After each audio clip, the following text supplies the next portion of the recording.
chers apprenants, Madame Seck, professeure de mathématiques, nous sommes revenus aujourd'hui pour faire la deuxième partie de la leçon géométrie dans l'espace, qui est le cône de révolution. Le cône de révolution, nous allons élaborer le plan suivant. Petit 1, nous allons faire la présentation. Petit 2, le patron d'un cône. 3, aire totale d'un cône. 4, volume total d'un cône. À la fin de cette leçon, de cette partie de la leçon, vous devez être capable de reconnaître un cône de révolution, de faire une représentation plane d'un cône de révolution. Vous devez être capable de réaliser le patron d'un cône de révolution. Vous devez être capable aussi de calculer l'aire d'un cône de révolution et calculer le volume d'un cône de révolution. Voilà, donc aujourd'hui nous allons faire le petit 1, présentation d'un cône de révolution. Pour cela, je vais vous donner une activité préparatoire. L'activité est là. Premièrement, on vous demande de découper un triangle SEK, rectangle en S, dans du papier cartonné et scotcher le côté SE le long d'un crayon. Ensuite, en 2, on vous demande de tenir le crayon verticalement, la mine posée sur le cahier et le faire tourner rapidement. On vous demande quelle est la figure décrite par le point K sur le cahier. Ensuite, on vous demande de visualiser le solide décrit par le triangle lors de son mouvement. Donc, vous mettez en mode pause et vous essayez de le faire. Voilà, donc j'espère que vous avez déjà fait l'activité. Maintenant, nous allons corriger l'activité. Qu'est-ce qu'on vous demande de faire? On vous demande de décomposer le triangle ESK. Je l'ai découpé, le triangle ESK. Il est rectangle en S. Vous le voyez, rectangle en S. J'ai pris un carton, j'ai découpé un triangle rectangle en S. Maintenant, qu'est-ce qu'on vous demande? D'utiliser un crayon. Je prends un crayon. Je le scotche sur le segment ES. On prend le scotch. On tient le crayon verticalement. Et qu'est-ce qu'on fait? On tourne le triangle suivant le crayon. Le crayon est fixe. Je tourne le triangle. Rapidement, je le tourne autour de cet axe. Et qu'est-ce qu'on observe? Comme par exemple ici, je vais confectionner une maquette là. Regardez, le triangle est là. Le triangle est là, ESK, rectangle en S. J'ai scotché un crayon. Et qu'est-ce qu'on fait? On va tourner le triangle autour de l'axe. Et dans ce cas, qu'est-ce qu'on obtient? Il va décrire une surface conique. Et le point K va décrire sur le cahier un cercle. Un cercle définissant le disque de base. Donc, vous suivez ici la correction. Donc, premièrement, nous avons déjà découpé notre triangle sur un carton. On nous demande de faire tourner ça rapidement. Et quelle est la figure décrite par le point K sur le cahier? Donc, la figure décrite par le point K sur le cahier est un cercle. Un cercle définissant le disque de base de ce qu'on obtient. On observe aussi en 3, on nous a demandé de visualiser le solide obtenu. Donc on observe une surface non plane engendrée par la révolution du segment EK autour du crayon. Donc la figure est là. Le triangle EKS, il est rectangle en S. Et qu'est-ce que je fais? Je fais tourner le triangle EKS suivant l'axe ES. Je le fais tourner. Quand on le fait tourner, le point K change de position et il décrit un cercle sur le cahier. Et il forme une surface conique. Donc le solide obtenu, c'est ça qu'on appelle cône de révolution. Donc nous allons définir un cône de révolution. Donc, définition, vous écrivez la définition. Lorsqu'on tourne un triangle rectangle autour d'un des côtés de son angle droit, on observe une surface engendrée par la révolution de l'hypoténuse autour axe fixe, ce qui donne un solide de l'espace nommé cône de révolution. Donc si nous avons un triangle rectangle, le triangle est rectangle, qu'on tourne autour d'un des côtés de son angle droit, qui est l'axe, on observe une surface, c'est une surface conique qu'on va observer, une surface engendrée par la révolution de l'hypoténuse, c'est-à-dire la droite sécante à l'axe fixe qui est fixe, autour de cet axe fixe, ce qui donne un solide de l'espace nommé cône de révolution. Donc après, c'est ça que nous allons obtenir. Donc un cône de révolution est un solide de l'espace dont la base est un disque. Comme vous voyez, la base est un disque. Est un disque, vous voyez bien la base.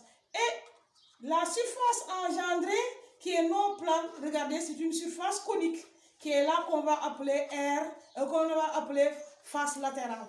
C'est la face latérale du cône. Donc un cône est là, c'est un solide de l'espace qui est là comme ça, qui est formé de quoi?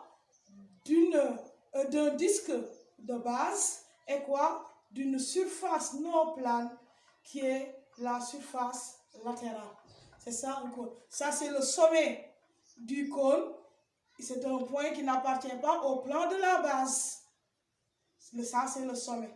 Et aussi la hauteur d'un cône passe toujours par le sommet et par le centre de la base. C'est-à-dire les perpendiculaires au plan de base passant par le sommet. Donc c'est ça un cône de révolution. Donc on va mettre petit b, la description. B, petit b, description.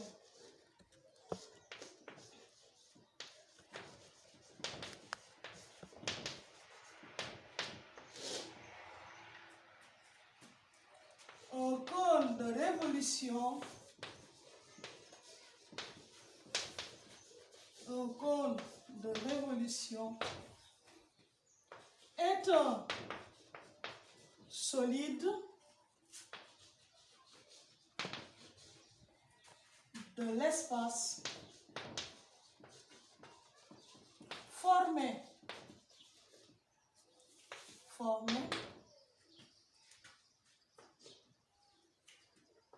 un disque appelé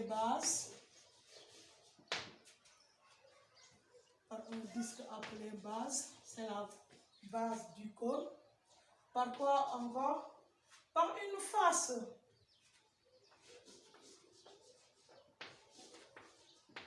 par une surface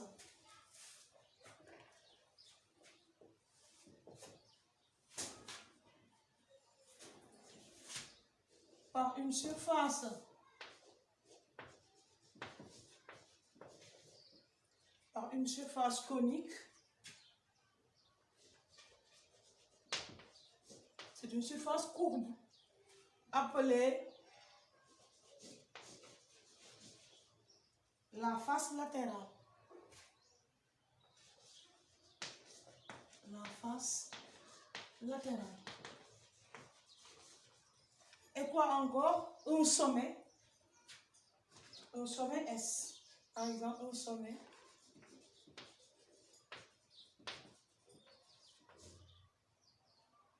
Un point appelé sommet. Un point appelé sommet. Un point appelé sommet.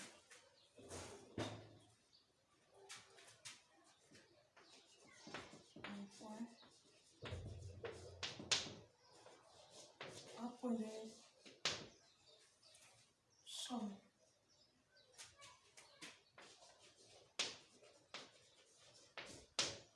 On peut noter autre chose, la hauteur, sa hauteur,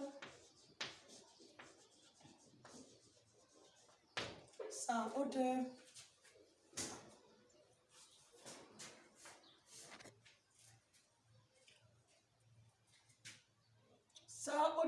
je disais que sa hauteur est un segment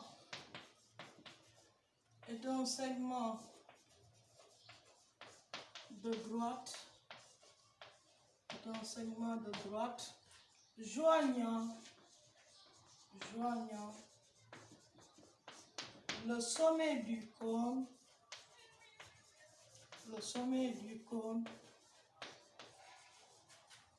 et le centre de la base.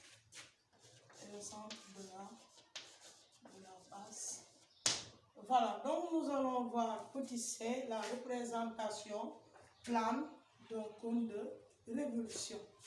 Petit c. Donc je lis un disque appelé base, une surface conique, ou bien je peux mettre une surface courbe,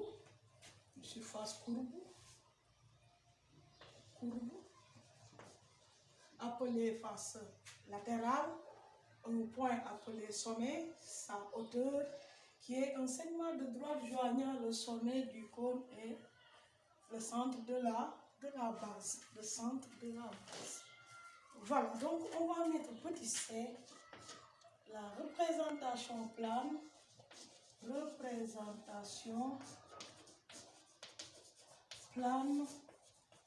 d'un cône de révolution.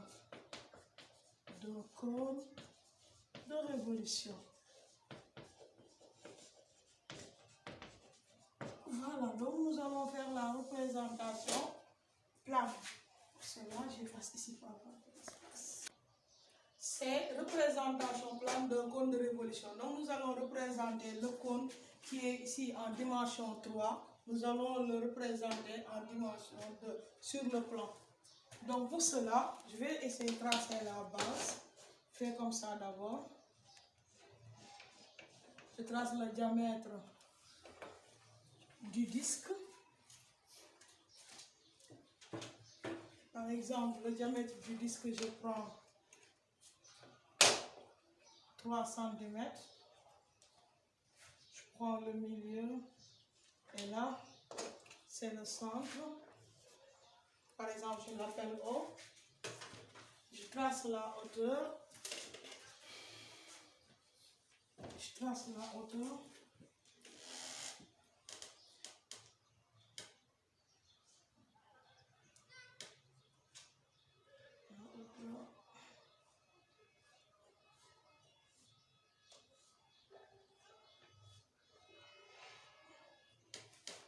crois que c'est bien fait. Voilà.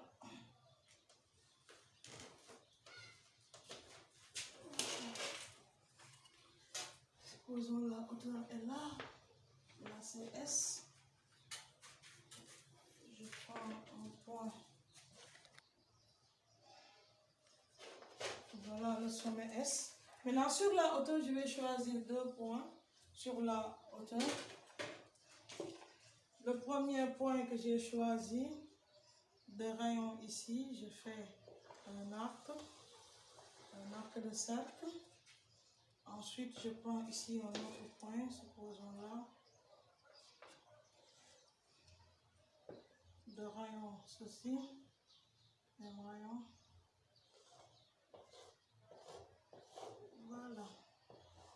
Voilà, j'ai dessiné la base qui est la forme d'un disque. Maintenant, je relie le point du cercle avec le sommet S qui va me donner ce qu'on appelle génératrice. On appelle la génératrice. Pourquoi on l'appelle génératrice? Parce que c'est la droite c'est elle qui crée la surface conique. Elle engendre, cette droite-là, elle engendre la surface conique autour de l'axe SO. Donc, d'où le nom génératrice. C'est lui qui crée la surface conique. Donc, on l'appelle génératrice. Et ça, c'est le sommet, ce point-là. Et le sommet du cône de révolution. Ça, SO, je l'appelle la hauteur du cône, c'est c'est un segment de droite qui passe par le sommet et par le centre de la base. Et là, je peux l'appeler le rayon du disque de base. R. Supposons ce point-là, je l'appelle A.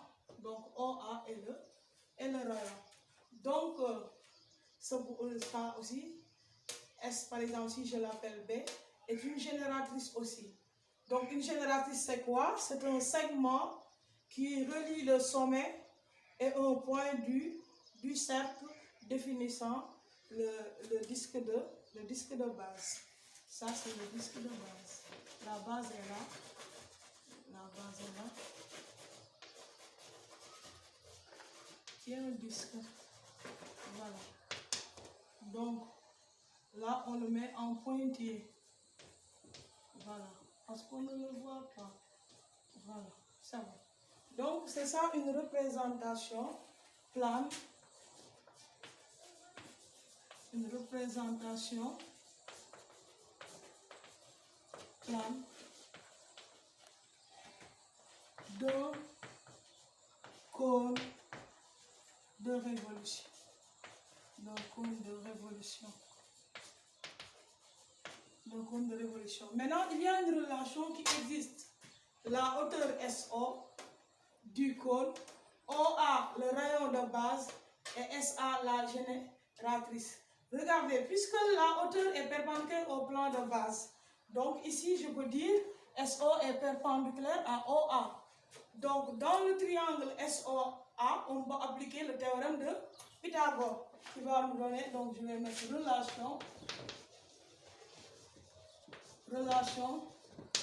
entre la hauteur H, le rayon de base R et la génératrice G. Quelle est cette relation-là? Si j'applique le théorème de Pythagore dans le triangle SOA, on aura SA au carré égale à SO au carré plus OA au carré. SA c'est quoi? C'est la génératrice, donc G au carré. SO c'est quoi? C'est la hauteur, donc H au carré plus le rayon de base au carré. Donc cette relation-là, c'est à retenir. Vous en aurez besoin sur les calculs. Donc merci chers élèves. Nous allons arrêter la leçon aujourd'hui en faisant la présentation du cône de révolution. Prochaine fois, nous allons voir le deuxième point du plan qui est le patron d'un cône de révolution. Merci.